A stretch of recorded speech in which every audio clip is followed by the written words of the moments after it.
자, 그렇다면 우리 김순자 명인의 여름김치 그 첫 번째 얼갈이 열무김치를 만드는 법 본격적으로 한번 배워보도록 하겠습니다. 네. 자, 처음에 어떻게 할까요? 우리가 얼갈이 김치만 담글 때는 이거를 그냥 해야 되는데 열무김치랑 담글 때는 열무가 강하니까 열무를 좀 살려줘가지고 저 열무는 70%, 얼갈이는 30%만 나요. 5대5로 넣게 되면 열무 맛도 없고 얼갈이 맛도 없어가지고 열무를 더 비율을 높여서 네, 이거를 높여서 얘는 7대3으로. 70%, 얘는 예. 30%를 넣는데 예. 부재료에 비법이 있다면 오이를 좀 넣으면 이게 시원한 맛이 나서 오이를 넣는데요. 네. 이 안에 보면 씨가 이렇게 많아요. 씨가 많아가지고 이 씨가 김치가 맛있을 때쯤 되면 이 씨가 물러가지고 어쩌다가 씹으면 물컥해서 굉장히 식감이 안 좋아요. 맞아요. 그래서 요거를 처음인 것 이렇게 같아요. 씨를 발라내면요. 예. 물르는 게 없어져가지고 끝까지 자 이렇게 해서 이렇게 쓰르면 되니까요.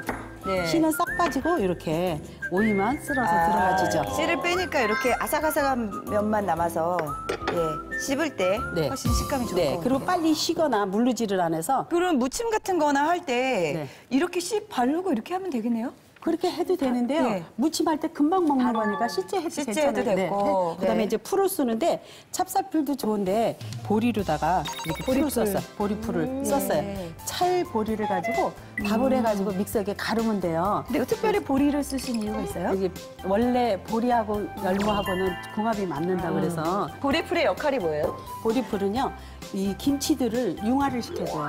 모든 양념들을 다 같이 융화를 시켜주고 탄수화물이기 때문에 유산균 먹이 사슬 노릇을 합니다.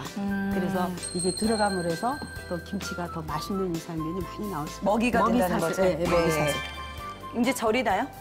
보통 한 5, 6cm 정도로 쓰는 게 먹기에 굉장히 좋습니다. 그래서 절이는데 얘네들은 소금을 위에다 뿌리면 소금 단 부분이 써요. 얘가 원래 쓰기 때문에. 그래서 소금물을 반드시 풀어서 다 녹여가지고 그 물에다가 견져가면서. 우리 김수정 구단이 나오실 때마다 예, 가르쳐 주시는 거죠. 확실히요 맛이 다른 것 같아요. 네. 제가 김수자 구단님한테 그 비법을 해서 배워서. 작년에 그렇게 담았거든요. 원래 저희 친정엄마 김치가 정말 맛이 없거든요.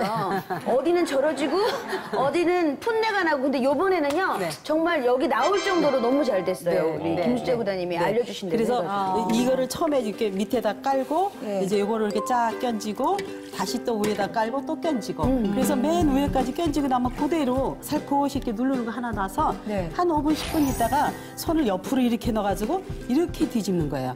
이렇게 뒤집느라고 막 이렇게 그걸 막 이렇게 하지 말고 하지 말고 이렇게 해서 그렇게 뒤집어가지고 이렇게 한 2번 정도만 얘네들은 최대한 손이 안 가는 게 맛있게 만드는 비법이에요. 나는 아주 싱싱한 거 그냥 겉절이 같은 걸 좋아해. 그러면 한 15분, 20분만 절이고요. 그래도 조금은 간이 들어야지 한 30분만 절이시면 돼요. 그래서 닦을 때도 살살 씻어서 이렇게 건져서 물기가 채반에서 이렇게 쭉 흐르면 얼른 그릇에다 담으세요. 얘네들은 새로 물을 보줘야 되는 거기 때문에 자기 물이 빠지면 단물이 빠지니까 그래서 맛있게 하기 위해서 시원한 김치를 만들기 위해서 수분이 덜 빠지게. 그래서 이제 건져 놓은 게 이제 요건데요. 요거죠. 열무 7, 얼갈이 3. 네. 제일 먼저 이제 육수를 조금 만들 거예요.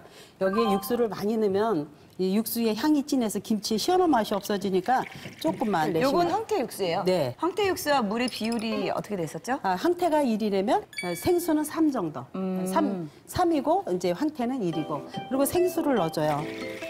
자, 이렇게 생수를 좀 넣어줘가지고 여기에 제일 먼저 이 고춧가루, 굴고추를 이렇게 좀 많이 넣고요. 고춧가루는 많이 들어가면 텁텁해요. 그래서 조금만 넣어가지고 다음은 이제 새우젓, 이제 잘 삭은 새우젓을 곱게 갈아서 체에 받쳐서 지저분하지 않게 해가지고 저는 거의 이제 젓갈로다 간을 맞추니까요. 자, 여기 언제나 빠짐없이 들어가는 건새우가루. 여기다 쪽파, 양파, 오이, 청고추, 홍고추. 자, 여기에 이제 보리풀. 좀 넣는데 자, 이렇게 해서 이제 여기 이제 어느 정도 이제 고춧가루가 마른 고춧가루가 불었다 싶으면 마지막에 얘를 넣는데 얘는 그래도 풋내가 열무보다 덜 나요. 그래서 얘를 먼저 해가지고 요거 이렇게 먼저 해서 이렇게 한번 됐습니다. 그죠? 자, 이렇게 해서 이렇게 한쪽에다 놓고 스탠바이. 이제 열무를 넣고 자, 이렇게 해서 이게 전혀 얘네들이 열무나 얼갈이들이 다치지 않게 손상되지 않게 버무려 주는 거예요. 절대로 나는 니네들에게 상처를 주지 않겠다는 존중하는 막 유엔으로 보내드려요. 것 같아요. 뭐 하나하나가. 아니 김치를 담글 때도 평화주의적이시네. 네, 그리고 이 김치나 모든 야채들도요, 사랑을 해줘야 사랑 받은 값을 합니다. 아무렇게나 함부로 다루면 거칠어지고 막 반항아가 돼서. 사람이나 채소나 뭐 그러면요. 재료들을 존중하자는 그런 말씀이시죠? 그래서 이렇게 다 하고 나면 네. 자, 이렇게 해서 그냥 용기에다 담으면 돼요. 이게 다 됐죠. 그러네.